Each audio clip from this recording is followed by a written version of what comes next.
Good morning, thank you for coming. We would like to open our session, שבילים במחקר הקבלה, Paths in the Research of Kabbalah, with Professor Daniel Abrams. I call this the Hashkama Minyan session, so we will start this session. Thank you for coming. Professor Daniel Abrams teaches Kabbalah at the Department of Jewish Philosophy at Bar-Ilan University. He's the editor of Kabbalah Journal for the Study of Jewish Mystical Texts and has published studies and editions of Kabbalistic manuscripts. His research interests include textual theory and editorial practice and angelology, with a special focus on Metatron. Amongst his monographs is Kabbalistic manuscripts and textual theory, methodologies of textual scholarship, and editorial practice in the study of Jewish mysticism. Professor Abrams is going to speak about Metatron and modernity. Please, the stage is yours. Thank you.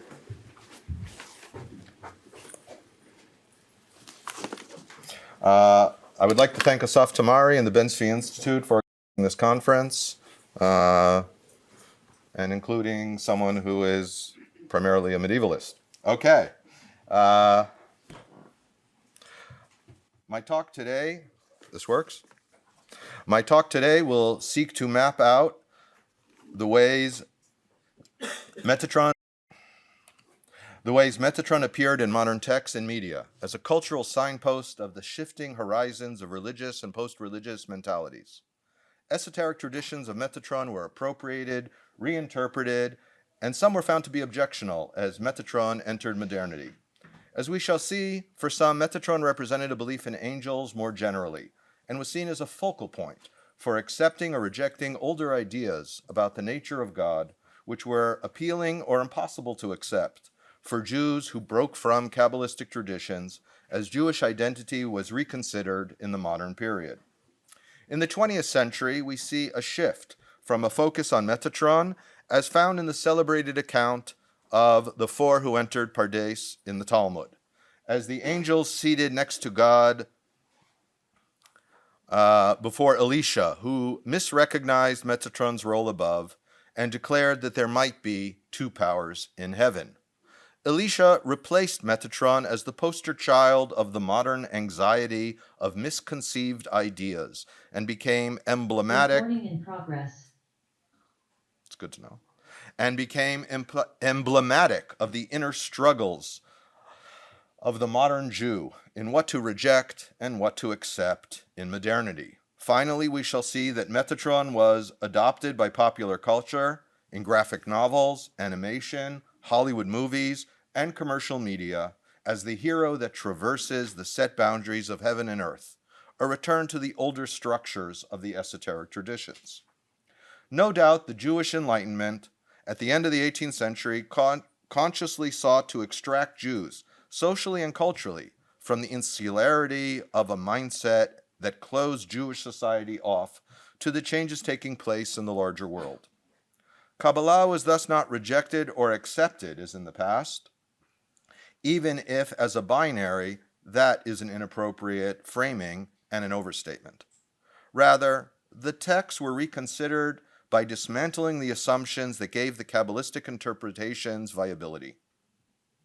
Perhaps Scholem said it best in Major Trends when he wrote, quote, "No Kabbalist was ever embarrassed or ashamed of an old Agadah, in particularly those old Agadas, which were an anathema to enlightened Jews, were enthusiastically hailed by the Kabbalists as symbols of their own interpretations of the universe." End quote. The question is whether the ancient Agadah is embraced and enhanced for further exploration of the drama unfolding in heaven and between heaven and earth, as a starting point of what rabbinic tradition had to offer, and not that these adages are rare exceptions to what can or should represent the authoritative past, or worse, that they can be explained away or dismissed in search of texts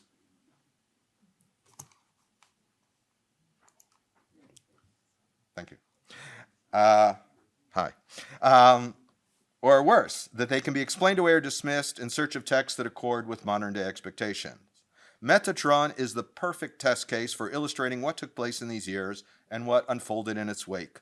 Since the tradition of a man not dying a natural death and metamorphosizing into an angel brought the rabbinic project to the limits of what these figures could tolerate.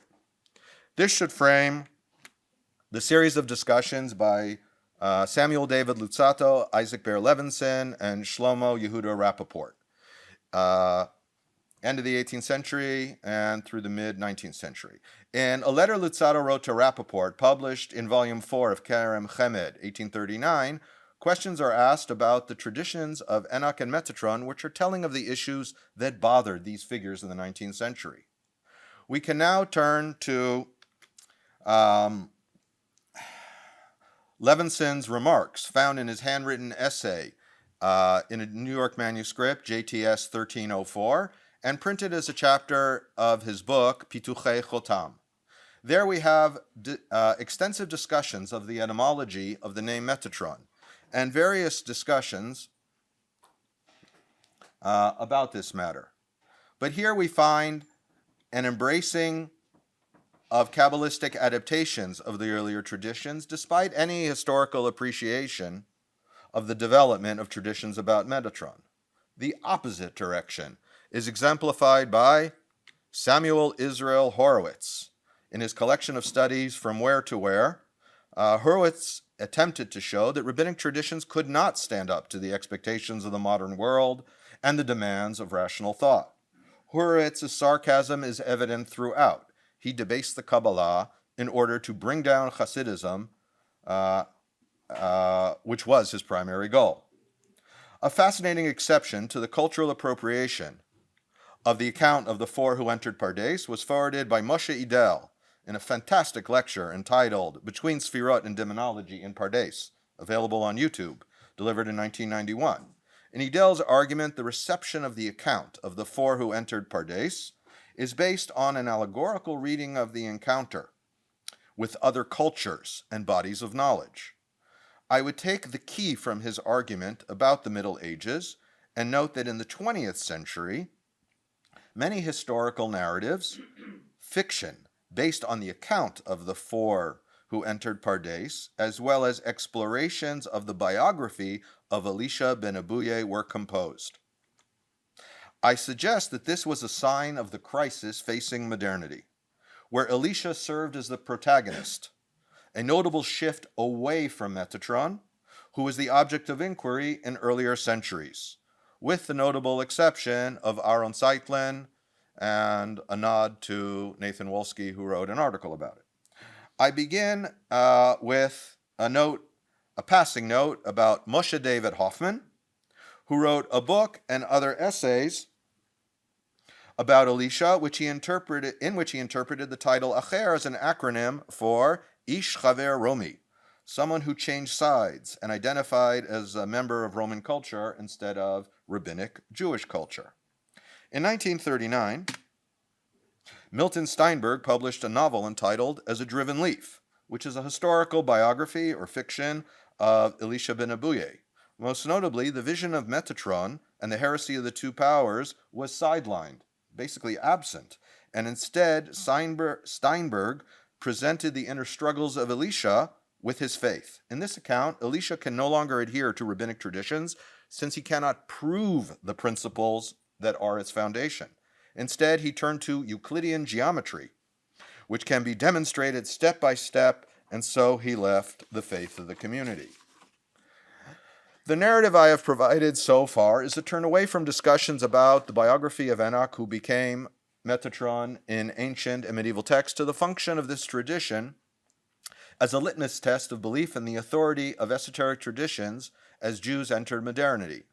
A third period can be suggested in the 20th century that combine the two, offering literary images of change to capture how modernity reconfigures the person here in this world.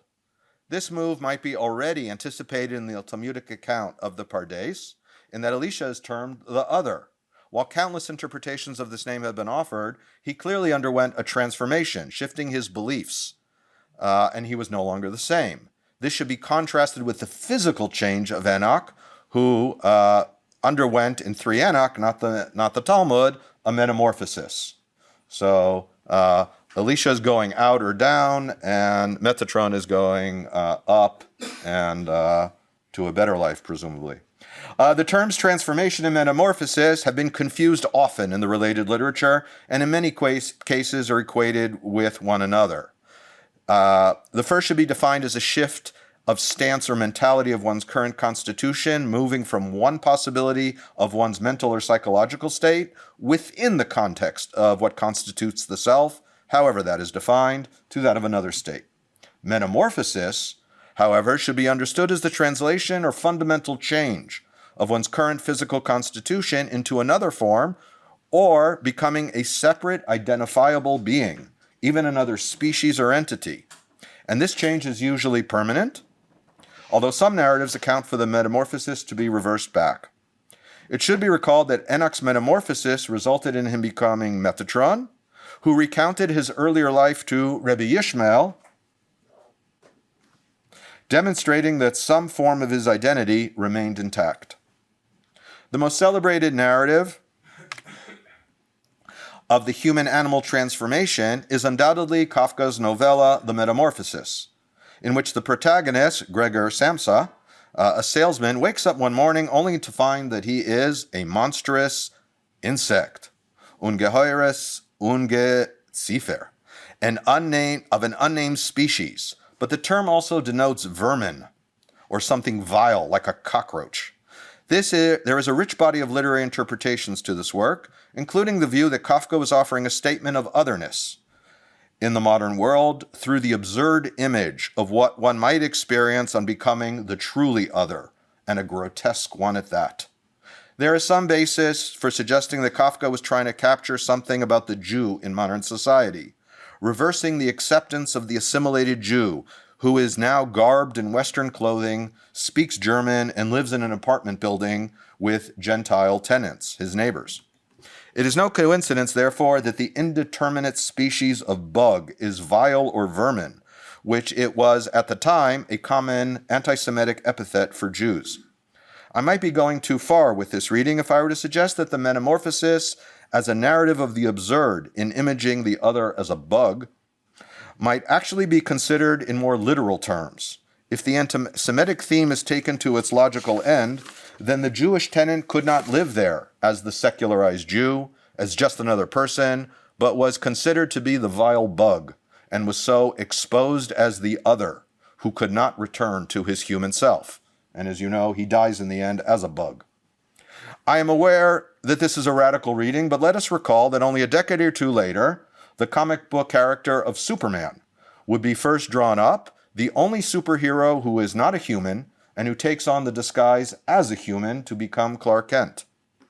While it remains highly speculative to say that Kafka received any inspiration for writing The Metamorphosis from Jewish traditions about Enoch becoming Metatron, although he did watch the Yiddish play Elisha ben Abuye, and it's dated, but about Hechalot, we don't know. The metamorphosis from human to bug as degeneration stands in strong contrast to the apotheosis and angelification of Enoch. It should be recalled that Scholem cast Kafka as a secular mystic, someone who wrote literature with themes that were structured like those one finds in the Jewish esoteric tradition, but without knowledge of them.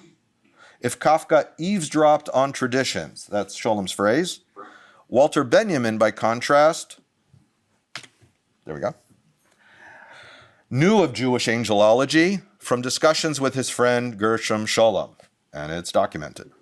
Here, too, I am not claiming that the most celebrated images in either Kafka or Benjamin are appropriated from Jewish Kabbalistic traditions of Metatron.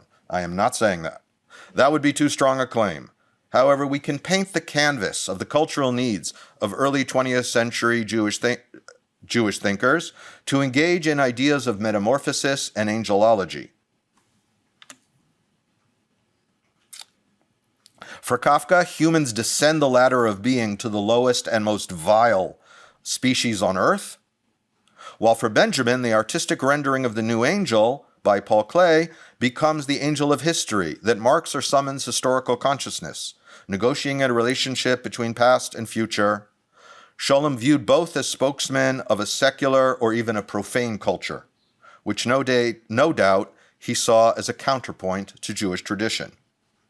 Metatron would, however, make a strong comeback at the end of the 20th century toward the beginning of the millennium. No one expressed this better than Harold Bloom. For Bloom, the onset of the millennium is a messianic time, where Metatron is the angel who traverses the barriers between God and man.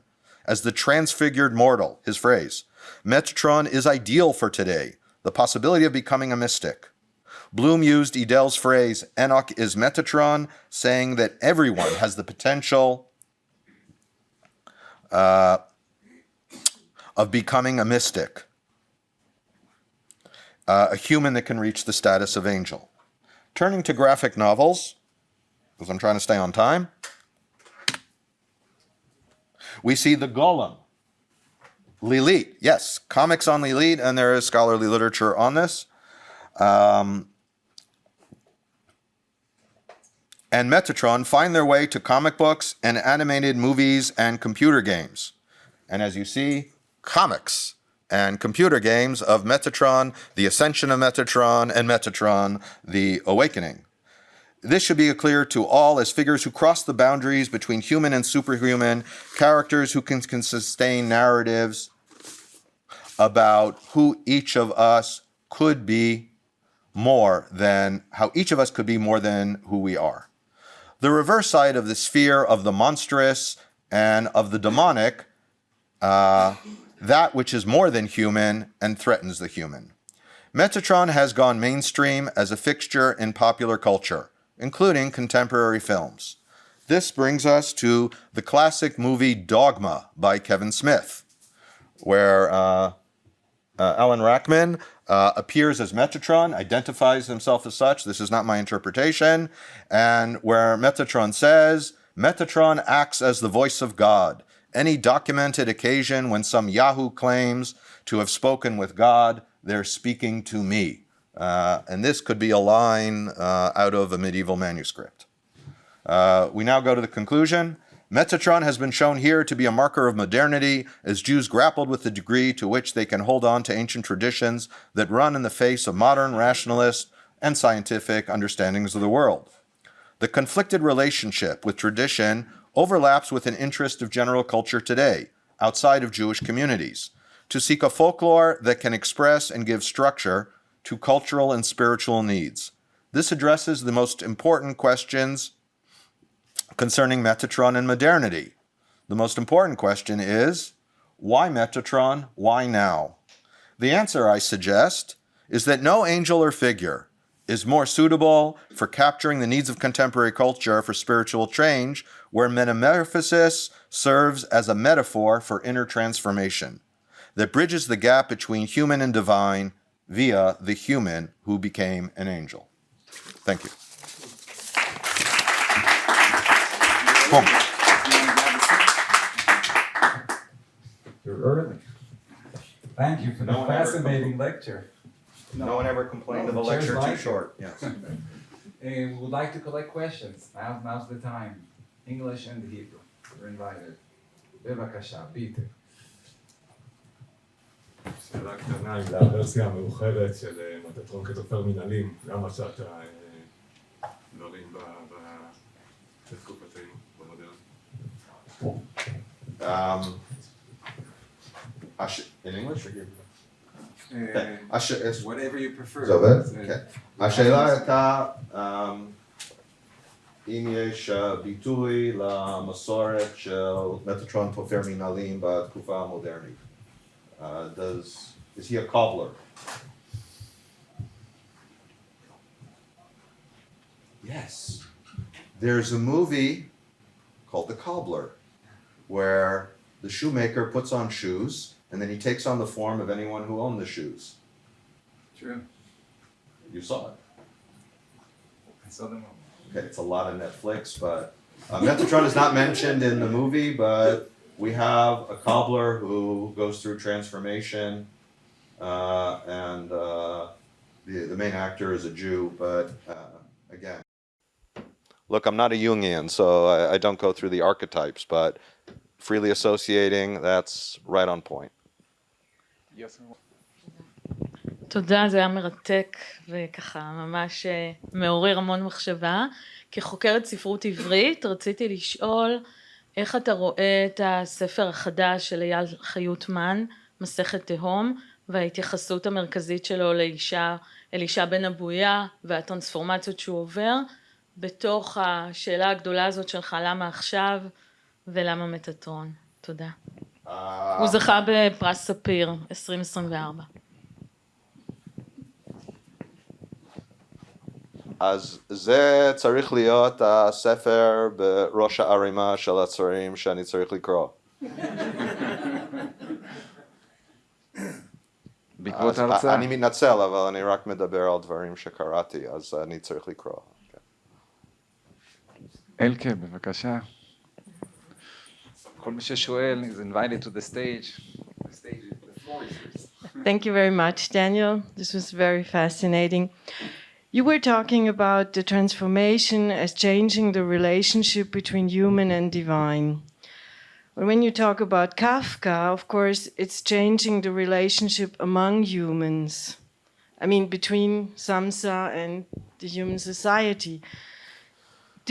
Can you say a few words about changing, I mean, this transformative idea of Metatron, not only changing the relationship human-divine, but also the relationship among humans? It's a fantastic question, particularly because I did not discuss it. I talked about, and I should have, I spoke about the transformation of the individual, and you suggested the change interpersonally in the network between people, and how the change of Enoch to Metatron changes God. And that's great material. So yes, God takes Enoch up because he loves him so. We could offer a stronger and probably a more literal reading that it wasn't for Enoch and it wasn't for society. It was a selfish act by God. Like, he likes this guy so much, so it says, he wants him up there with him, and maybe God is no longer alone, which is a major theme going back to the Bible, where Adam in the Garden of Eden didn't complain, and God declares it's not good that man is alone, which is really a projection that God is alone. And so, yes. So maybe Enoch being upstairs sitting next to God makes God less lonely, and that changes the relationship between God and man, humans. Let's not say, I mean, it is a man, Enoch, but Enoch is no longer a man. In terms of society, I don't think anyone, in Kafka's novella, he's ignored. There's no change. I mean, Kafka's rather consistent on being extremely dark and depressing. I mean, he's isolated. Sorry. And so the transformation, and then, sorry. I mean, he's transformed, and then he's isolated. So in my reading, alone. It only exposes what was already the case. It's not a change. He was already the bug, and he was pretending to be accepted, and this just, I think the novel is expressing his fear that he's going to be exposed for the bug that he really was. He was ignored before, he was ignored after, and nothing changes. So let's keep the darkness, yeah. אילן? יצא ספר, אני לא יודע מתי, שנקרא From Golem to God. שהוא בעצם אולי התשתית הרעיונית לבינה המלאכותית. השאיפה... That's above my pay grade. אז אולי זה חלק מהעניין. That was the conference program from the Jewish Museum in 1989. No? אני לא יודע. אני יודע שקיים ספר כזה. I was there, yeah. השאלה אם זה יכול להיות התשתית הרעיונית לכל השאיפה לבינה המלאכותית. No, certainly not. The people that read these texts, I think, are all in this room. I don't think it reaches beyond that. I really didn't touch Golem aside from the comic, but Moshe Dell has mapped that out in a very lengthy book on Golem. Yeah, I try not to cover what other people already did. And of course, Scholem, yes. We will never forget Scholem. We have more time for questions. So let me ask one, Professor Abrams. You mentioned Lilith. Yeah. As a side, I would assume that she would be mentioned more than Metatron because people like the dark sides. It changes. Oh, in the modern period, she gets far more airtime. So can you expand? You spoke about That's Metatron. a whole other lecture. Lilith in modern culture, there are magazines, journals, societies. Where is she not? Let's put it this way.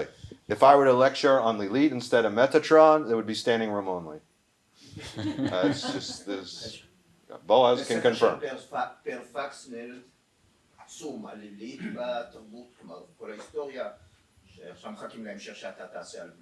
I would like to make a nod to Raphael Patai, who didn't get enough billing. He was generations ahead of his time in the book The Hebrew Goddess, and he wrote articles on Lilith which were expanded in the book and used the third revised edition with a major chapter. But he basically showed that there was an anxiety in Jewish tradition about a male god who is sexless, and they always tried, Jews, before there were Jews, Israelites tried to, in Yiddish, shidduchim, that the prophets are always complaining that goddesses of Anat, Asherah, Eilat, they're always trying to put these idols in the temple, and the prophets are trying to make him the male abstract god alone, and only when we reach Kabbalah, finally, a female is added, and then it becomes a dualism of the good female, the bad female,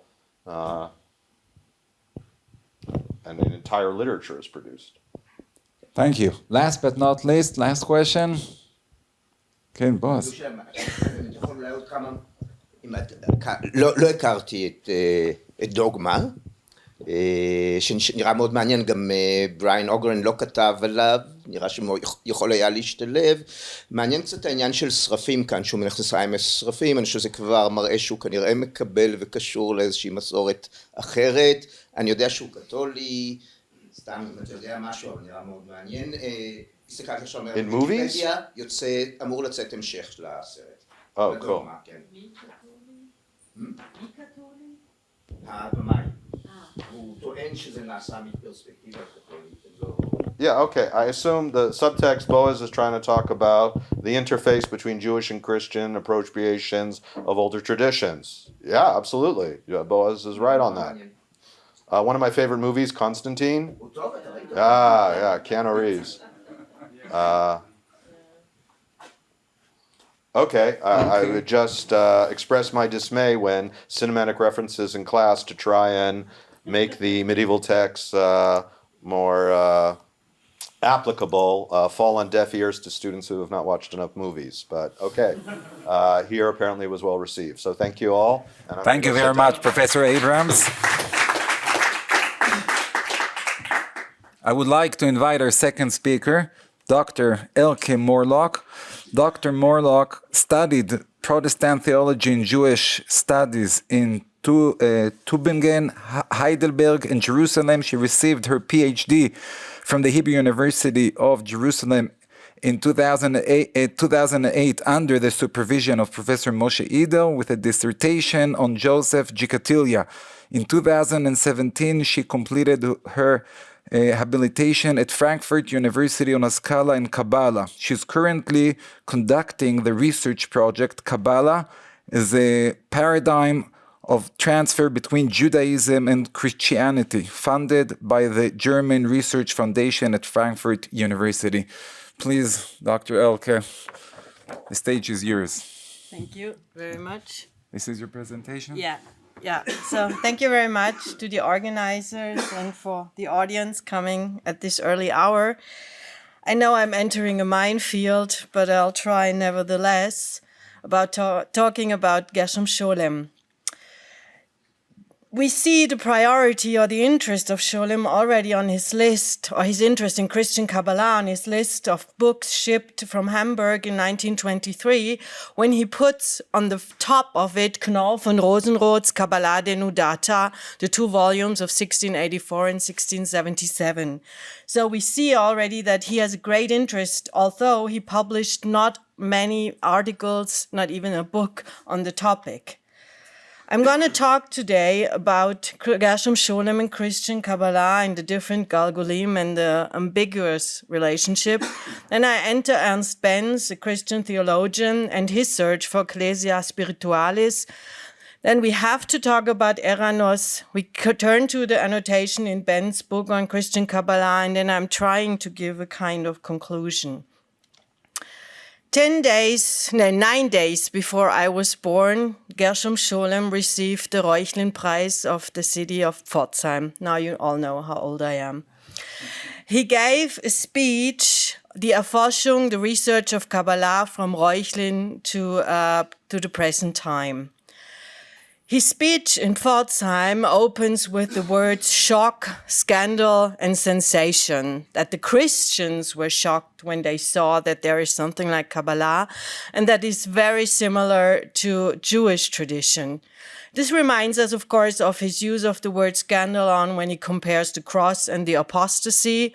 And some scholars say today that this enabled him also to make the apostasy of Shabtai Tzvi part of Jewish history, a legitimate part. In his Bibliographia Kabbalistica, the only name that is mentioned is that of Reuchlin, as we see here in the second title, Von Reuchlin bis zur Gegenwart, published in 1927. But however, he only dared to print his only article really dedicated to the topic of Christian Kabbalah, especially in the Festschrift for Leo Beck in 1953, although we are sure he was dealing with the topic many years before, as we see, for example, in a letter to Josef Blau, who wrote this excellent book on Christian Kabbalah in 1945. In Eranos, in 1979, his last speech on identification and distance, he mentions, of course, the position of Christian Kabbalah in all his studies and his personal involvement. And his final speech, which was unfortunately his legacy, or in his last speech held at Berlin in 1982, deals exclusively with the topic of Christian Kabbalah, named the Stellung, the position of Kabbalah in the European intellectual history.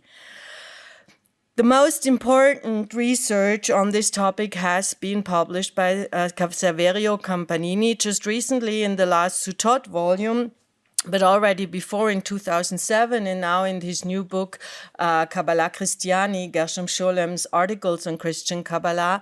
And he suggests that the research of Scholem moves between this idea of scandal, irony, and dialectics. The dialectics is not only with regard to the material he's dealing with, but also with the people who are dealing with the material. Campanini writes that in any case, Scholem set aside his own hesitations to accept the Reuchlin Prize. He overcame his revulsion at having to share it with one of Goebbels' henchmen, stating that he could not refuse this particular prize, bound as it is to the memory of a man for whom the Jewish people have always preserved an honorable remembrance, and who, so to speak, was my first predecessor in Germany. So in his letter to Gadamer, he was hesitant. He was aware that Schadewald had received the prize before, but recently Campanini has suggested that he mixed up Hans Schadewald with Wolfgang Schadewald. Hans Schadewald was a journalist who published a lot of Nazi propaganda in 1946, and Wolfgang Schadewald was a philologist at university who also gave a very dubious speech at Freiburg under Heidegger, but we think nowadays that he mixed up the two Schadewalds, because he writes that in 1946 he got material from Schadewald, bad Nazi material, but it seems to be the journalist. So he wanted to take this prize, especially because he felt bound to this man, to Reuchlin, for whom the Jewish people has reserved such an honorable place. And he was, when he talks about this reincarnation, as he explains later in his letter to Gadamer, he was thinking about being Reuchlin, his predecessor in scientific examination. And he was searching for a system how to collect the material. So Reuchlin is the Jecke example of a systematic collector and the defender of Jewish books. These are the two things, systematic collection and Jewish books. Reuchlin himself was connected to revival and of Pythagorean thought. So the redivivus he's using is not used to a person, like was during his time of Guido List, who thought he was the reincarnation of Reuchlin, but it rather was the revival of thought. Scholem himself thought he was honored for social and spiritual renewal of the Jewish people according to his own statements. The complexity of the relationship to Reuchlin comes clear also in his correspondence with Max Brod, who published in 1965 his book on Reuchlin and his fight. That rings a bell. So he says that in 1961, Scholem told Brod that he had a new discovery finding the source of Reuchlin, who didn't read the original Hebrew sources but had the Codex Halberstam. But he claimed it as a new discovery, but we know he had already seen it in 1938. So Christian Kabbalah has to be defined as his secret passion, which becomes, of course, clear also in his correspondence with Blau, on whose dissertation he wrote a very detailed review, which shows that he was familiar with the details of Christian Kabbalah, but he had kind of hide it before he had established our field, and he had to prove the inauthenticity of Christian Kabbalah against Gretz and his idea of Jewish history and Jewish addition. So Scholem claims that Christian Kabbalah is based on misunderstanding and forgery of converts and fraud after establishing the true Kabbalah of Hebrew at the Hebrew University and elsewhere and around the world. So he was trying to re-originate Kabbalah as authentic Jewish tradition against the converts who deteriorated it in the Christian tradition. And this is what Campanini calls the peak of Scholem's historical dialectics between legitimizing our field and authenticity. And he used the converts, he needed the converts to have an argument of Christian Kabbalah versus the Jews to bring back Kabbalah to the Jews as an authentic tradition. This becomes clear, his own very delicate position, because he moves between Molitor and the last person he wanted to research, Ephraim Hirschfeld. He discovered Molitor in 1916, and then there was a little fight. I mean, it's a little bit like children fighting who introduced Benjamin to Molitor, because Franz Molitor was a Catholic Freemason, as we already know, and he was the initiator, we know nowadays, of Scholem, although he was influenced by the converts, of course, Dobruschka and Hirschfeld. So the Cherchez les convertis, which was his motto, turned against himself because he was initiated into the research by three converts. In a letter of March 1916, or in many letters to 1916, we see his fascination of Molitor and his book Philosophy of History on the tradition. And in his memories from Berlin to Jerusalem, dedicated to Benjamin, he predates his purchase of the second volume, finding it in the editor's shop of Popelauer, to 1915 because of the rivalry with Ernst Bloch on introducing Benjamin to Molitor. So he loved the book of Molitor because of him using the paradigmatic character of history in general, and for Scholem Jewish history, as identical to tradition and as history of salvation. So he writes in the second volume, we don't know when, in Molitor's book, From here is the quote at the end of Ernst Bloch, Geist of Utopie, Ghost of the Spirit of Utopia, and then he writes, oh no, not like that. Because Bloch says it's a quote on prayer, the contemplative and performative side of prayer, and he quotes it, and Bloch says it's from the Zohar, but it's from a manuscript in Munich that Molitor used, and it's Lurianic Kabbalah, and it's not the Zohar.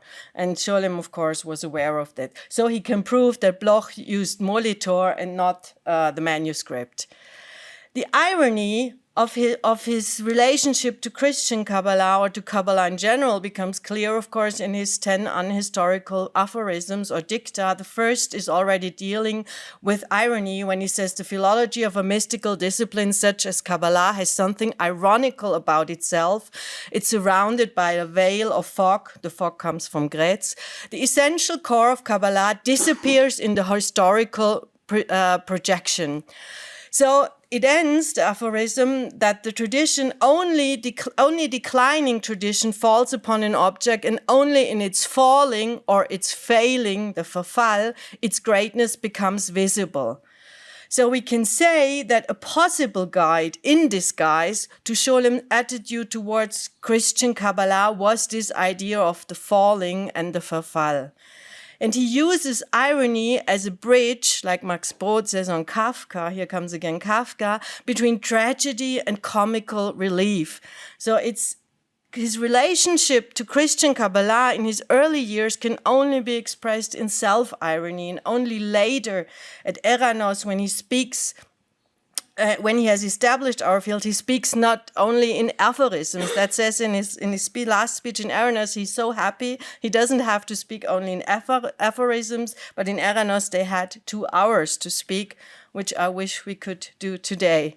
But now let's turn to Ernst Benz, the Christian theologian at Marburg, a very, strange figure, let's put it this way, and he was in search for the Ecclesia Spiritualis. He had a wide range of interests. He moved from Christian Kabbalah to Buddhism, and I like most his book, Kosmische Bruderschaft, The Plurality of the Worlds, on the ideological history of UFO, extraterrestrials, faith in extraterrestrial objects.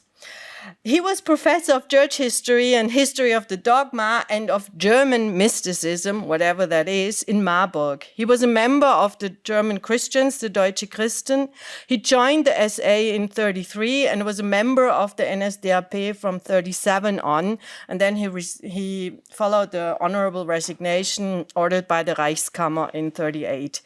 He was a signer of the Marburg Manifest, denying students a democratic participation in university issues, and his research was in very marginal topics. I mean, he was professor of dogma, but he searched on esotericism, Eastern Orthodoxy, phenomenology of Christianity, based on Catholic, Greek Orthodox, and Protestant Church. He wrote a book on mesmerism, on Swedenborg, on Schelling, Franz von Baader, and Jakob Böhme.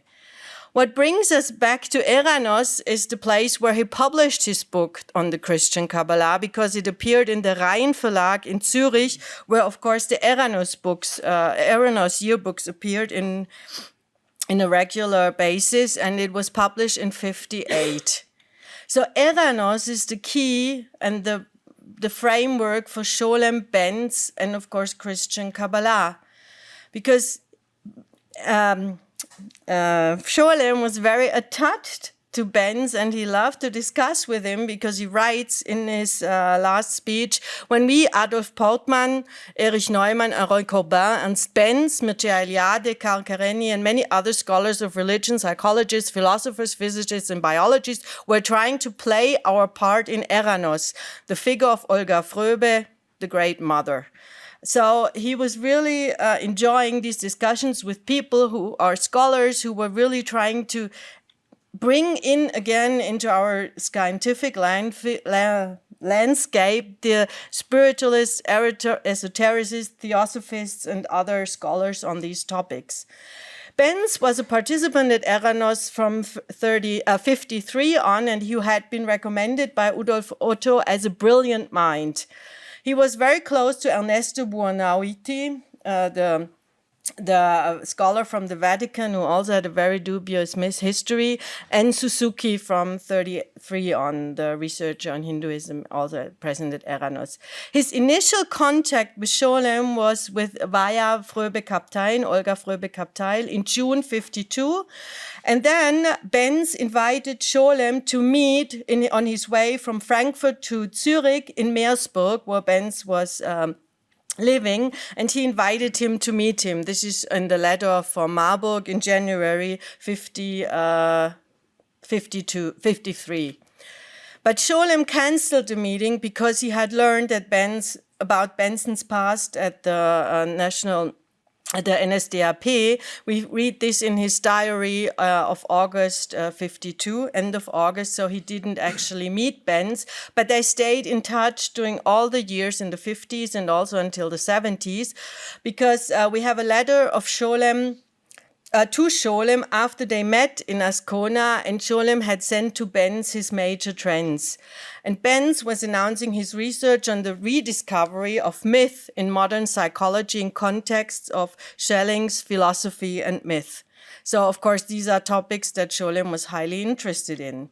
We have another letter to Scholem from Benz in December 55, where Benz was sending his book. Finally, the book came out on the myth of Adam as androgynous from Leone Hebreo to Schelling and to the theosophists of the 19th century. And he was asking Scholem for an article in his journal of the Klopstock Foundation, a special issue on the transmigration of the soul in world religions, following Scholem's lecture at Eranos that year. So he was looking, of course, forward to seeing Scholem again at Eranos. We have an undated letter to Scholem after December 55. Unfortunately, the letters of Scholem are lost to Benz, but he remarks there, Benz, on Herder and the transmigration of the soul, that a topic they had discussed before, and that Scholem had been hesitant to send him in his article on the transmigration of the soul. So Benz is really urging or pushing Scholem to give him at least a summary of his Eranos lecture, saying that the Eranos yearbook will appear before the journal, so priority will be given to his article in the Eranos yearbook and not in the Klopstock journal. We have another letter many years later, 20 years later, from Benz to Scholem, answering to a previous letter from Scholem, who had asked to send him, and this is the second passion of Scholem, material on Gottfried Arnold and Eleonora Petersen. These are radical pietists, of course, also using Kabbalistic imagery in their correspondence, in their books, and also in their letters and diaries. So Benz offers to bring Petersons Anleitung zum gründlichen Verständnis der heiligen Offenbarung Jesu Christi, Introduction to a Profound Understanding of the Holy Revelation of Jesus Christ, to Eranos. He also Benz mentions his lecture on Schelling, Oettinger, another Christian Kabbalist, who had, according to Benz, known Koppel-Hecht and Knorr von Rosenroth and Böhme, and he gave that speech in Leonberg, receiving the prize of the city of Leonberg in 75.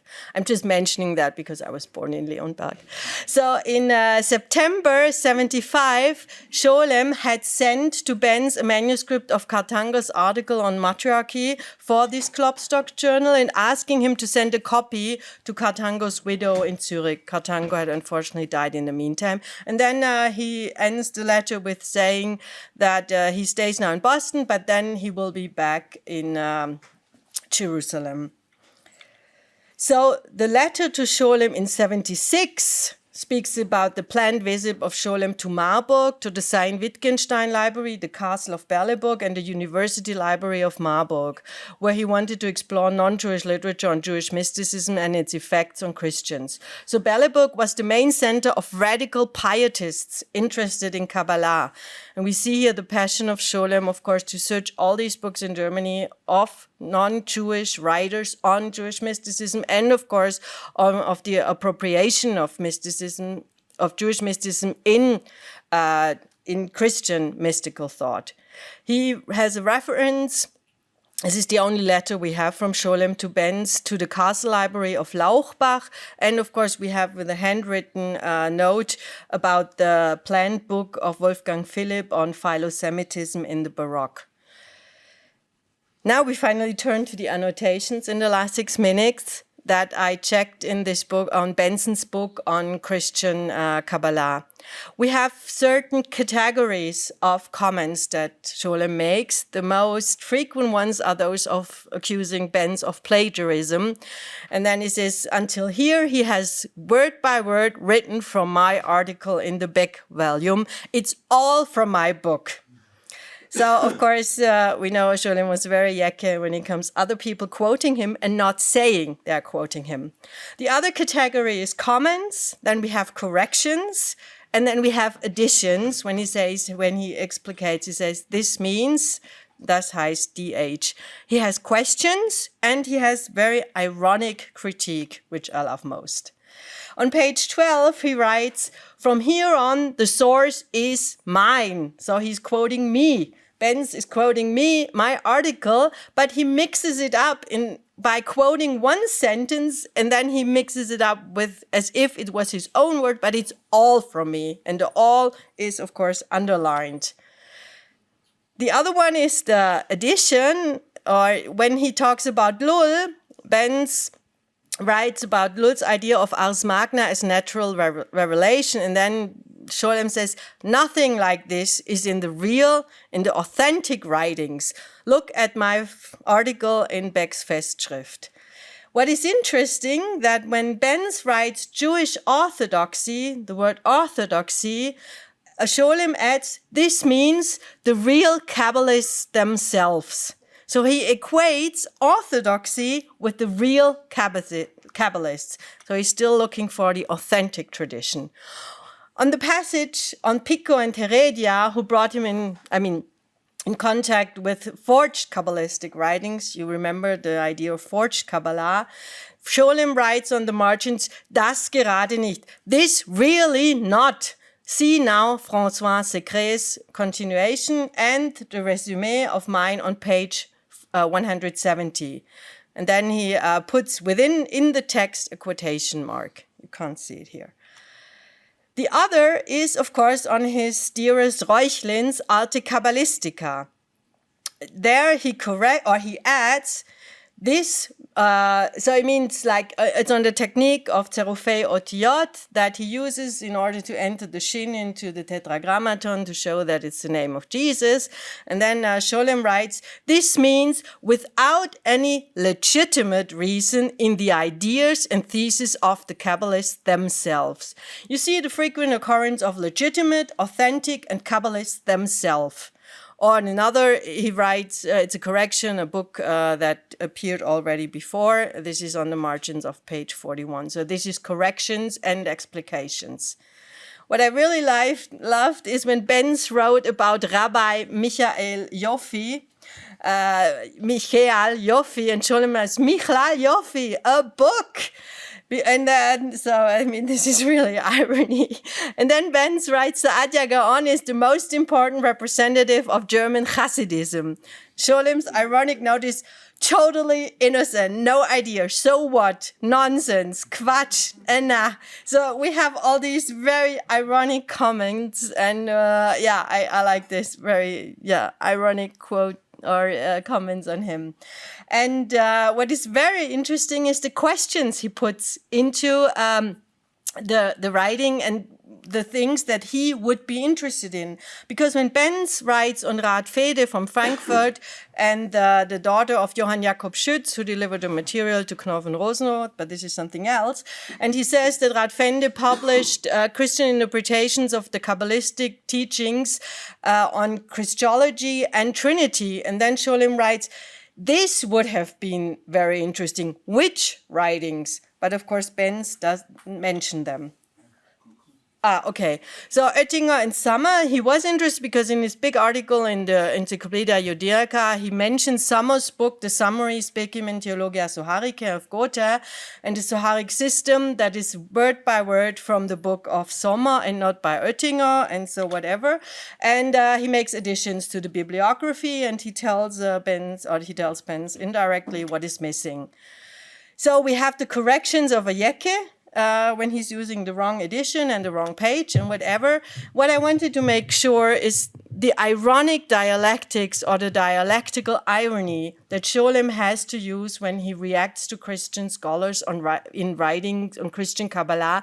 And he's doing it in the same way he reacts on the phenomenon of Christian Kabbalah itself, by irony and proof of inauthenticity. He's delineating the fine lines between authentic, which means Jewish scholarship, and forgery, and this corresponds to the fragile seam between authentic Jewish tradition and Christian supersessioning. Only later he could admit his real interest in Christian Kabbalah and the common interests, of course, he had with the scholars in Eranos and his personal contacts. So Christian scholars imitate Christian Kabbalists, and we hear of also the converts problem, but of course Scholem was aware he's moving between Konyads, between Molitor and Hirschfeld. So it's mirroring his own conflict or his ironic relationship to Christian Kabbalah, Christian sources, and Christian scholars. The question is if this tradition, I mean his own tradition, becomes visible only in a fall or in a failure to true scholarship. This is a very complex question, and his very ambivalent relationship of distance and identification or absorption. He was aware of a unity of scientific consciousness in Eranos, and he wanted to be part of it, but he had to distance himself via irony and dialectics. And he had to look the other way, or he had to pretend to look the other way. Thank you very much. Thank you. Thank you very much. We have several minutes for a question or two. I would like to collect orthodox, real, and an authentic question. Thank you so much, Elke. This is really fascinating. Just a half question, half remark following Boaz yesterday. In a sense, this would be the particularistic national aspect of the new scholarship of Kabbalah, dabbling with its own part as this inauthenticity, something like that. What do you think? I mean, he's so much part of Christian Kabbalah that he needs to distinguish himself being the authentic Jew. Yeah, but this is less connected to the Christians, but rather to Benz and to Gretz and the Wissenschaft des Judentums, I think. I mean, with regard to Gretz, he moves to history as tradition, and this is what he finds in Molitor. So this is why in 1916 he's so fascinated by Molitor. But of course he's aware of the problematic origin of his idea. So he wants to, I mean, it's a double audience with this regard to this legitimation and the authenticity, both with regard to the Wissenschaft des Judentums, and there's a lot of research being on this. On the other hand, also to his scholars in Eranos. So he is aware in 1969 that he receives this prize as an Israeli, as a Jew, as a scholar, and of course as an intellectual. And he's always moving between these different lines, and it's a very complex move. And I think the only method he has to cope with this is this dialectical and irony. And I think he has a kind of self-irony in his remarks. And in his, I mean, we have this article also on Joseph Weiss and the camouflage, and that when Weiss writes that his incognito, that his science is his incognito, is his cover. So, of course, we are reading material that was not supposed to be published. The diaries, the letters, the notes, this is nothing that was supposed to be published. But this is how we can get a picture of him. Personally, thank you very much.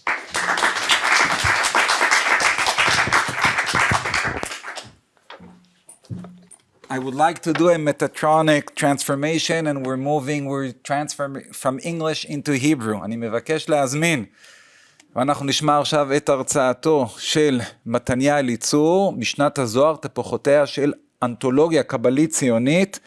מתניה אליצור הוא דוקטורנט בחוג למחשבת ישראל באוניברסיטת בן גוריון, וכותב בהנחייתו של פרופסור יונתן מאיר על אודות מפעלי כינוס בראשית המאה ה-20.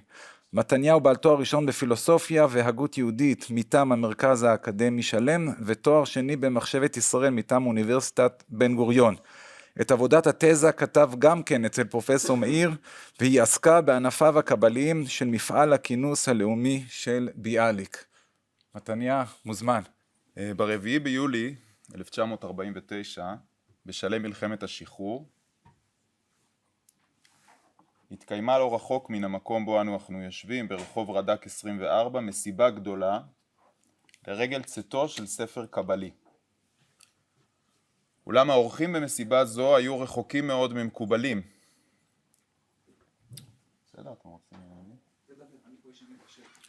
למעשה, לאירוע הוזמנו כמה מן הדמויות הבולטות בעיצוב המדינה שזה עתה קמה.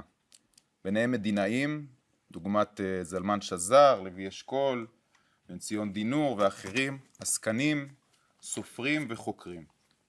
מושא החגיגה היה ספר, זה הספר, כן? משנת הזוהר, שרובכם ודאי מכירים אותו. מדובר בחיבור שהוא מעין שילוב בין מבוא מחקרי על הזוהר לאונתולוגיה, היינו לקט של קטעי זוהר מתורגמים לעברית. ומכאן עולה שאלה די נוקבת. הרי מדובר היה בתקופה כאוטית לחלוטין, שלם מלחמה קשה ועקובה מדם, הגירה של אלפי יהודים, מדינה שזה עתה קמה. ובכן, מה יש למעצביה הפוליטיים של המדינה שבדרך לעסוק מכל הדברים, דווקא בצאתו לאור של חיבור קבלי? מפתח ראשון לתשובה לשאלה הזו מצוי בנאומו של בעל השמחה, עורך הספר ישעיה תשבי. תשבי היה אז חוקר צעיר, ומי שהיה אמון על מירב העבודה על משנת הזוהר, והוא נשא באירוע נאום שכותרתו חזון כינוס אוצרות הרוח של ביאליק ומשנת הזוהר כמימושו. היינו, האונתולוגיה הזוהרית הייתה בעיני תשבי קודם כל המשכו של מפעל הכינוס הלאומי של ביאליק. ביאליק, נזכיר, ביקש לסתום את התהום שנפערה בין הדור העכשווי המשכיל והמורד לאוצרות התרבות שלו, בעזרת כינוס אוצרות הרוח של העם היהודי. מהו כינוס? מה שהציע ביאליק היה פשוט ברעיון ומורכב לביצוע. הקמת גשר ספרותי תרבותי בין ההווה לעברו הרוחני של העם. ביאליק סבר שרצף שכזה ייווצר דרך איסוף הכתבים החשובים מארון הספרים היהודי, עריכתם, סידורם ותרגומם לעברית. כל חיבור בתוספת ביאור קצר, כך ייווצר קנון עברי לאומי חדש שיהיה לאומי ולא דתי. והציטוט של ביאליק. העקרונות שהתווה ביאליק לכינוס היו מורכבים. מצד אחד התעקש לשמור על גוף היצירות כמה שניתן, בכדי שהקורא יוכל לגשת אל הטקסט מתוך גופו. מצד שני ביקש שהטקסט יובא אל הקורא כשהוא ערוך ומסודר מחדש. היינו, יש לעקור את הטקסט מתוך הכאוס המאפיין את המקורות המסורתיים, התלמוד, המדרש, לגנוז את החלקים התפלים ולהניח אותו מחדש בתוך סדר נושאים ועניינים מודרני. בשם אחר, אונתולוגיה. אולם על אף הכרזת האמונים של ביאליק לטקסט המקורי, בפועל הוא הרשה לעצמו חופש לא קטן בעיבוד המקורות, כפי שהראה כבר חיים וייס לגבי עיבוד המקורות בספר ההגדה. מטרתו העיקרית של הכינוס הייתה רנסנס, תחייה לאומית. וביאליק חזר על כך שוב ושוב בנאומיו. הוא המשיל את השיבה לטקסטים הקדומים כשיבה לאדמה לא מעובדת, ואת עבודת הכינוס כעבודה של חרישה, של הפיכת הקרקע.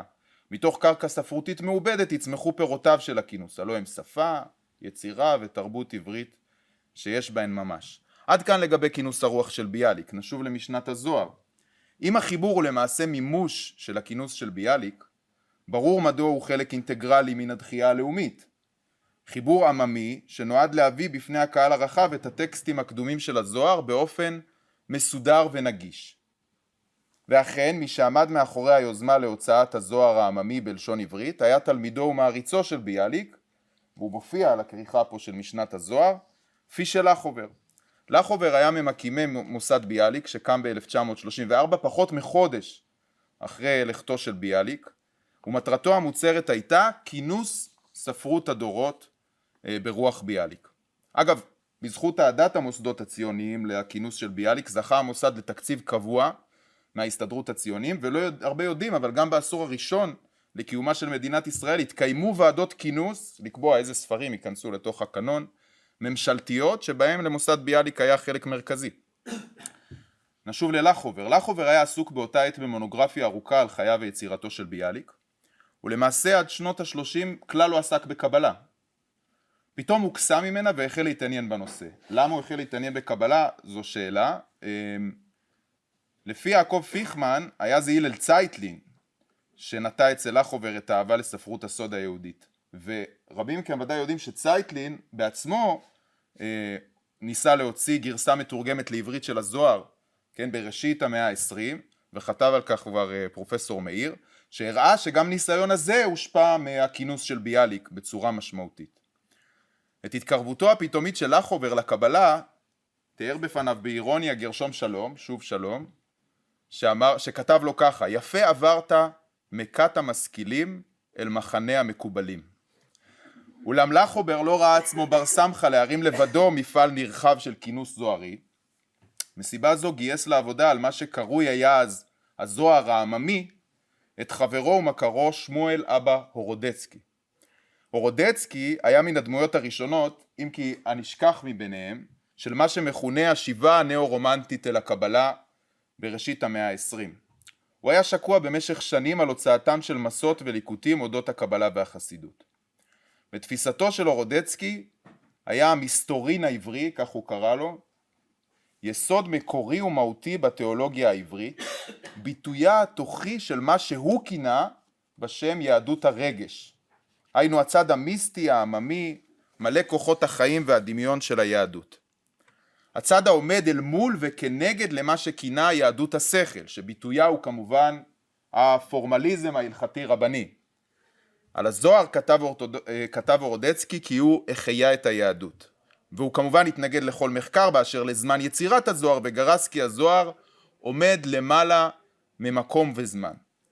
בשורש תפיסתו, ויש לו עוד כמה הערות מעניינות לגבי נגיד האיגרת הידועה של רבי יצחק דמינקו, שם הוא תוקף את השימוש בכלל באיגרת הזו. בשורש תפיסתו הנאו-רומנטית של הורודצקי עמדה הנחה שעיסוק בקבלה הוא עוד נתיב לתחייה לאומית, שהרי שלטונה הלא מוצדק של יהדות השכל הוא פריה המובהק של הגלות. לכן הרוצה להיחלץ מן הגלות ישוב ליהדות הרגש ולמסתורין העברי הקדום. פעולה זאת התרחש בעזרת הפצה של תורת הסוד והחסידות. מסיבה זו ראה הורודצקי שליחות בהפצתן המחודשת של חיבורים קבליים וחסידיים, בעיקר בציבור החופשי.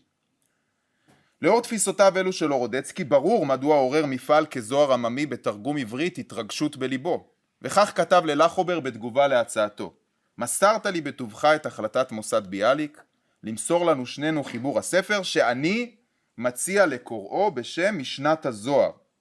עיקר עבודתי בספר זה התרכז בזה, ליקוט וכיתוף החומר הנחוץ בשביל ערכי הספר. הורודצקי אם כן העניק למפעל הזוהר העממי את שמו החדש, משנת הזוהר. המבליע בתוכו למשל את הנחת המוצא בדבר משנה אחת המאפיינת את הזוהר על חלקיו השונים. ואנו רואים כי מטרתו בהוצאת הספר הייתה חינוכית. הוא אומר זו בפירוש, כן? לחשוף לציבור הרחב את ערכיו של הזוהר.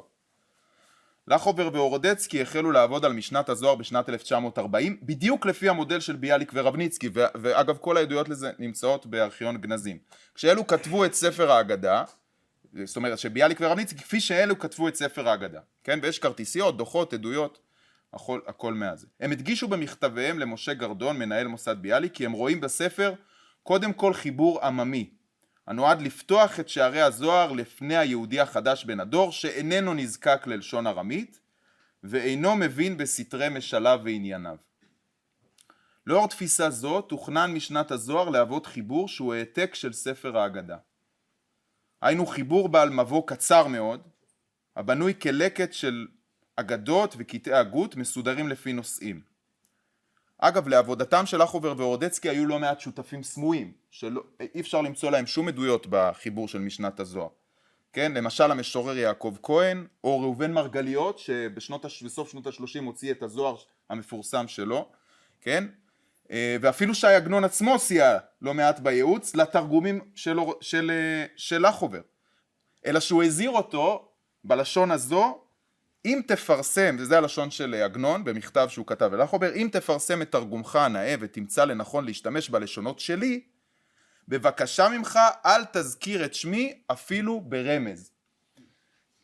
ככל הנראה גם עגנון ראה במשנת הזוהר חיבור שהוא מעין ספר אגדה קבלי, ולעגנון הייתה ביקורת חריפה על סגנון עבודתם של ביאליק ורבניצקי, וכידוע עגנון הוציא אונתולוגיות משלו, בסגנון אחר לגמרי מאלה שביאליק ורבניצקי. עד כאן בפנינו ניצב ספר של כינוס עממי, בסגנונו של ספר האגדה. אבל כשמתבוננים בתוצר הסופי העומד בפנינו, הרי שמופיעה תמונה שונה לחלוטין. אנחנו פותחים את הספר ומגלים שמדובר בחיבור מחקרי עם מבואות מדעיים באורך מאות עמודים, העוסקים בשאלות כמו קדמות הזוהר, כתבי היד של הזוהר, תפיסות שגויות של חוקרי זוהר וכו' וכו'. אז איך הגענו עד הלום? כאן נכנס לתמונה כמובן גרשום שלום. לידיו של שלום הגיע ב-1943 פרגמנט מן התרגום הזוהרי של לחובר. היה זה קטע מזוהר שמות העוסק בתיאור איסוריו של המשיח הנתון בהיכל קד ציפור. קטע מפורסם. הקטע נועד להגיע לחיילות וחיילים עבריים שלחמו בחזית האירופית במלחמת העולם השנייה, ולחובר ידע מה לשלוח להם. שלום שקרא את התרגום של לחובר שלח לו מכתב ביקורתי ועמוס הערות על אופי התרגום וסגנונו. כשהבין שלום כי הכינוס הזוהרי עומד לצאת על ידי אורודצקי ולחובר הוא הזדעזע. היה זה בלתי נסבל בעיניו שהקורא העברי יקבל את הזוהר בתיווך נאו-רומנטי של אורודצקי. עליו כתב כי ספריו הם תערובת מוזרה של תמימות חביבה ושיעמום. בנוסף שלום עצמו כבר שלח ב-1925 לביאליק תוכנית משלו לכינוס ספרי הקבלה. ביאליק שמח עליו את ידיו, וכפי שהראה דניאל אברמס, שלום אף החל לכתוב מבוא לספר הזוהר, אותו חלם להוציא לאור, אולם הוא גם לא השלים את העבודה, וגם מה שהשלים נשאר גנוז. לאור כולל הוא ראה שלום צורך דחוף להתערב באופי המפעל. ב-1944 התערבותו נשא פרי, ולחובר שבעצמו הוטרד מקצב העבודה איתי צירף אליו חבר נוסף שיסייע לזרז את קצב העבודה, והחבר הזה כמובן היה שהיה תשבי, מתלמידיו הראשונים הנאמנים והבולטים של גרשום שלום. אורודצקי אמנם מתנגד לחבר שלישי, אולם גרדון ולחובר קיבלו את המלצתו של שלום, ולמעשה כפו על אורודצקי את הצטרפותו של תשבי. בתחילה תשבי עצמו נמנע מלהצטרף, משום שהוא קרא את המבואות של אורודצקי, וסלד מן הרוח הנאו-רומנטית הנושבת מהם. הוא התעקש להוסיף לספר מבוא מדעי, שיעסוק קודם כל בשאלת קדמות הזוהר, ועוד שאלות מחקריות נוספות שהיו באותן ימים מושא לוויכוח מדעי אז, ומי שמכיר את המאמרים שיצאו ודאי בשנות ה-40 של גרשום שלום.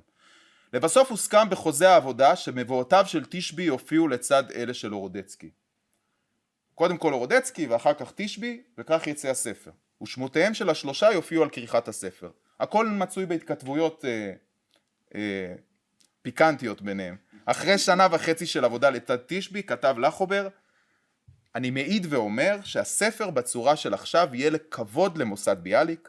יש לנו להודות על כך הרבה לחבר השלישי דוקטור תשבי שהצטרף אלינו, והיינו בבחינת החוט המשולש אשר לא במהרה ינתק.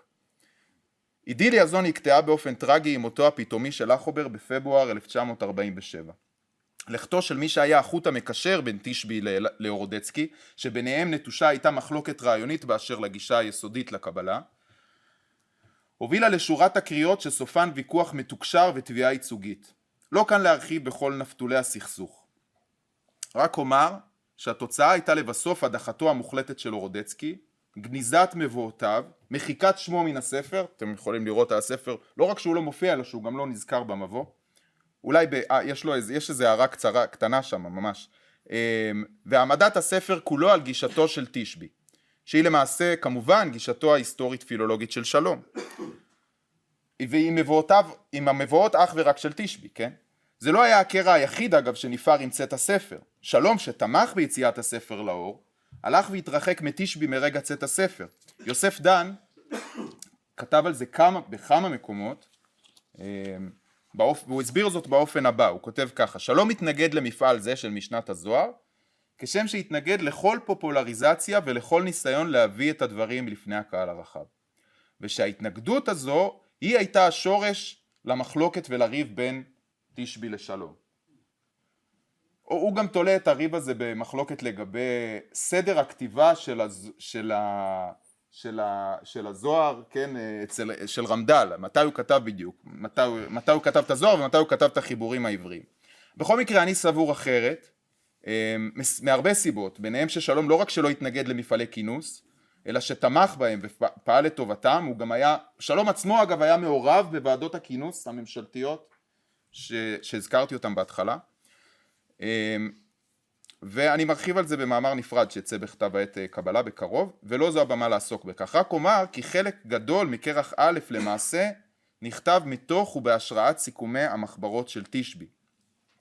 מחברות שמצויות בספרייה הלאומית, שהן למעשה סיכומים מתוך הקורס של מבוא לספר הזוהר שהעביר גרשום שלום בשנים 1936-1937 באוניברסיטה העברית. זאת אומרת ששלום, כשקיבל לידיו את משנת הזוהר, זיהה לו פעם את מילותיו שלו עצמו בתוך המבואות.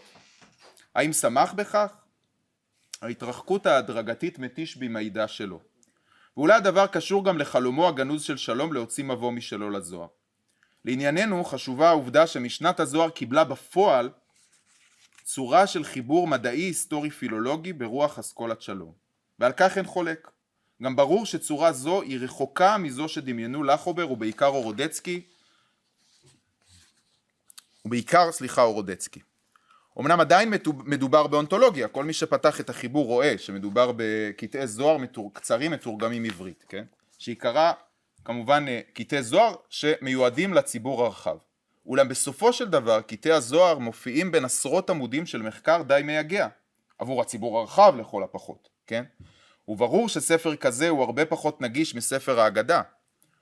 היינו, משנת הזוהר בתוצר הסופי היא פחות עממית ויותר מדעית.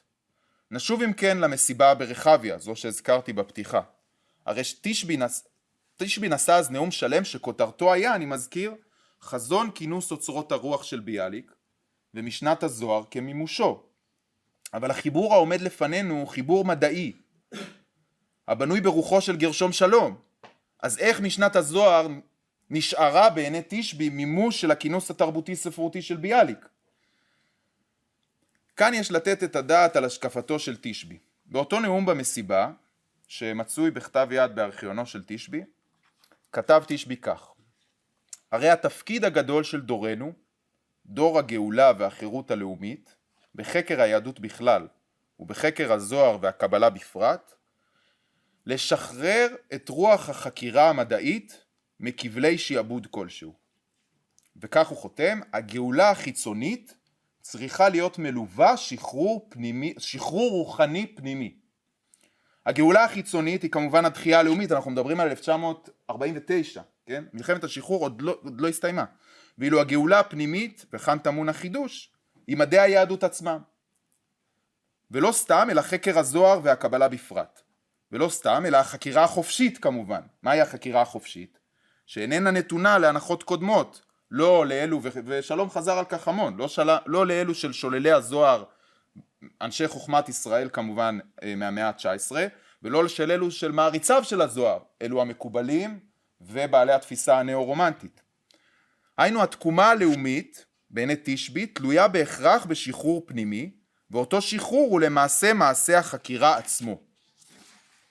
תשבי כמובן ירש גישה זו משלום, ועל כך כתב, ועל גישה זו של שלום כתב גם בועזוס, אבל מה שמעניין אותנו הוא החיבור לביאליק. בנאום לקבלת פרס ביאליק ב-1972 העיד על עצמו תשבי כי הוא רואה עצמו תלמידו של ביאליק, תלמיד מובהק, וראה את עבודתו המדעית כמעין מפעל של גשר בין הספרות הקדומה ליהודי המודרני בין הזמן.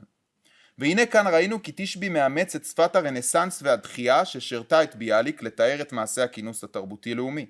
אותה דחייה בה האמין ביאליק שתצמח מעבודת הכינוס התרבותית-ספרותית, עוברת בנאומו של תשבי גלגול נוסף, וזו הפעם היא קשורה למחקר המדעי, ולא סתם למחקר, זה בעוד הרחבה, גם ספציפית לסימבוליקה, כן, של הזוהר. אצל תשבי הפעולה המדעית של חקר הזוהר הופכת להיות כלי לגאולה, ואלה מילים שלו, לגאולה, להעלאת ניצוצות ולשחרור רוחני, ברוח הרנסנס הכינוסי של ביאליק. אם כן, רעיונותיו של תשבי, וכפועל יוצא מכך, התוצר הסופי של משנת הזוהר, הם למעשה שילוב יוצא דופן וסתירתי של רבותיו.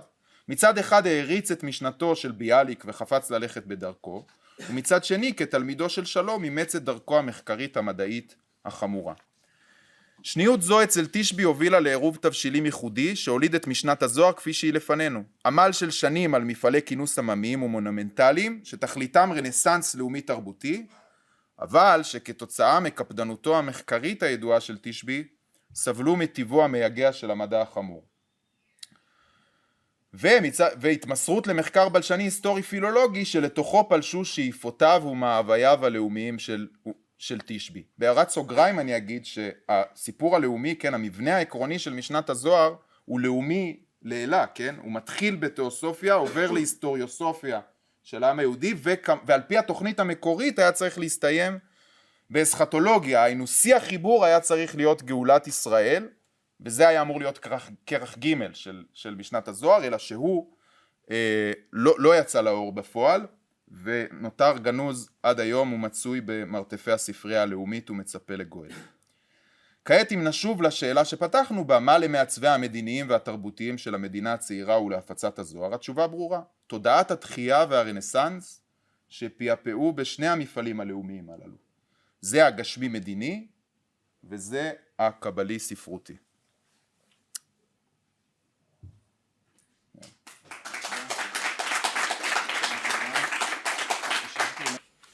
תודה רבה על ההרצאה, פיקנטית ויפה מאוד, ויש לנו זמן לדיון, כן בועז, בבקשה. מקווה שזה, הנה, עובד. תודה רבה מתניה, זה היה מצוין ויותר מפיקנטי. הזדמנות להודות גם לאלקה. אני חושב שהשילוב בין שתי ההרצאות הוא נהדר. אני חושב שהוא באמת נותן איזה מפתח לשולם, שני העולמות שמכתיבים, יוצרים את שולם ויוצרים את מחקר הקבלה, שאנחנו יודעים אותו, באמת של הקבלה הנוצרית המאוחרת, האזוטריקה, החוגרנוס גם, בסופו של דבר חוג אזוטרי מלומד, במצד שני התחייה הלאומית ביאליק מפעל הכינוס. אז זה הערה אחת על היופי של השילוב הזה. דבר שני שרציתי רק להעיר על עוד מפעל של זוהר עממי באותה תקופה, ממש באותה תקופה שנוצר, וזה המפעל של אשלג. וכאן אני חושב שיש הקבלות, אני לא יודע עד כמה יש מודעות, חלקית בוודאי יש, אבל בוודאי איזה שהם כוחות דומים ושונים שפועלים, ואם התחלת על העניין הפוליטי, אז גם המפגש של אשלג עם בן גוריון, גם כאן באותן תקופות, אז סתם זה איזשהו הקשר מעניין. ושוב תודה על ההרצאה הזאת. תודה רבה. תודה רבה על ההרצאה המרתקת. אני רוצה לשאול האם במחקר שלך יש התייחסות לכתיבת השירה של תשבי בקשר לדברים האלה, וכמו כן לשתי ההקדשות שמלוות את ההוצאות, כן, על הוריו. האם יש איזו התייחסות לרקע הטרגי בעצם שלו בתוך דור התחייה הזה שהביא הרבה קורבנות? אם יש משהו על זה? אני לא כתבתי על זה, שמואל ורסס כתב מאמר ארוך על שירתו של תשבי, והוציא אותו בשנות ה-80, ולגבי ההקדשה, אז אני לא נגעתי בזה, אבל ברור לאורך כל, וגם תשבי לא מרחיב על זה, אגב, מעבר להקדשה הזו, אבל ברור לאורך כל כתיבתו שתשבי רואה עצמו, זאת אומרת, ואולי ביתר שאת אחרי השואה, הוא רואה עצמו מעין גשר, כמו שביאליק רואה את עצמו, שנועד להביא לידי הדור שהוא רואה אותו פה בארץ, הדור שהוא חושש מאוד מהנתק שלו, כן, מהמקורות, והוא רואה את פועלו המדעי כסוג של גשר כזה, וזה בא לידי ביטוי גם בזה שהוא בעצם במחקר שלו הוא בתוך המחלקה לספרות עובד, כן, הוא רואה את פועלו המדעי במדעי היהדות, בתוך המחלקה לספרות, משום שהוא רואה, והוא חוקר ספרות מוסר, כן, הרבה מהמחקר, והוא רואה בזה איזה סוג של גשר, שקשור, והחשש שלו זה חשש מכל מיני תנועות כמו הכנענים, כן, דברים כאלה שגורמים לאיזה נתק, אני לא יודע להגיד באופן מובהק, אבל אני בטוח שזה קשור גם לדברים שפקדו אותו באופן אישי, כן. תודה רבה, דברים מרתקים ביותר. אני רוצה לשאול אותך, בין שלום לתשבי, זאת אומרת, אם אנחנו חושבים על שלום, יש את שלום הפילולוג וההיסטוריון, ויש את שלום האינטלקטואל. ובהקשר של מחקר הקבלה, אנחנו זונחים הרבה פעמים את שולם האינטלקטואל, ההוגה, כן, ה-Jewish thinker, כן, ומתמקדים בפילולוגיה. ואתה דיברת על המתח בין מפעלי הכינוס, כן, והביטוי של הציונות הרוחנית גם כחינוך האומה וכן הלאה, כשאתה אמרת בצדק ששולם הוא לא, בניגוד לטענה הרווחת, הוא לא מנותק מהם ומזלזל בהם, לבין שולם ההיסטוריון הקפדן, כן? במובן הזה תשבי לא נוטל חלק בשניות הנוספת, זאת אומרת של שולם בתור דמות ציבורית משמעותית. אז אני טועה אם אתה יכול להגיד משהו גם על המתח הזה בתוך הסיפור. זאת אומרת, לא רק השאלה של מה מוציאים, אלא גם השאלה של איזה דמות ציבורית אמורה להיות למקובל לדעת שולם, ואיך משנת הזוהר נכנסת בתוך הסיפור הזה. אז אני לא בטוח עד הסוף שהבנתי לגמרי מה אני, אז אולי אם אתה רוצה לחדד עוד טיפה? אני מנסה להציף פה איזשהו מתח שנראה לי מעניין לגבי שולם ותלמידיו, כן? מה שמבחין הרבה פעמים את שולם מרוב התלמידים שלו, לא מכולם, זה שהוא היה דמות ציבורית משמעותית, גם בעולם וגם ביישוב, כן? אפשר להגיד יותר או פחות. מפעלי הכינוס האלה הם צורה מסוימת של השתתפות בחברה, ויש צורות אחרות. אני טועה אם יש לך מחשבות על שולם מול תשבי ומול משנת הזוהר. אגב, הערה מאוד נכונה שלך, ששולם ממש לא מדיר את עצמו מהשתתפות בעולם. כן. אז אני רק אגיד שאני לא בטוח שתשבי לא רצה להיות מעין, זאת אומרת, מעין שולם באופנים מסוימים. אני חושב ופה אפשר להגיד הערה שיפוטית, כי אני קטונתי מלהיות גם תשבי, כן, בבקיאותו הרבה והעצומה בזה, אבל תשבי לא היה מוכשר כמו שולם בהנגשה, או איך לומר את זה, בפיקנטיות שהדברים בסוף מגיעים בסוף לידי הציבור הרחב. הרי רואים, אני ראיתי את המחברות של תשבי, הוא הרי מעתיק ממש את הקורס של שולם לקבלה, והוא משתמש במחברות האלה בנושאים, בכותרות וזה, כדי לכתוב את משנת הזוהר. רואים את זה, הוא משאיר שם סימניות וזה, אבל ההקדמה של תשבי למשנת הזוהר, אני אומר, אני כקורא, וזה לא אני אומר, לא בכובע של חוקר, אלא בכובע של קורא, הייתי שמח לקרוא הקדמה למשנת הזוהר ששולם היה כותב, כן? כי תשבי כותב, תשבי יש בו איזה, אבל זה, שוב, זה הערה יותר ספרותית מאשר הערה, אבל אני חושב שזה יושב על איזשהו מתח, או איזשהו שוני גדול, כן? ותשבי נתן המון רעיונות לתקשורת, לעיתונות, וזה יש לו לא מעט, וגם היה דמות ציבורית, אבל הוא לא מגיע לסוף. תודה רבה, תם ונשלם, השבח לבורא עולם.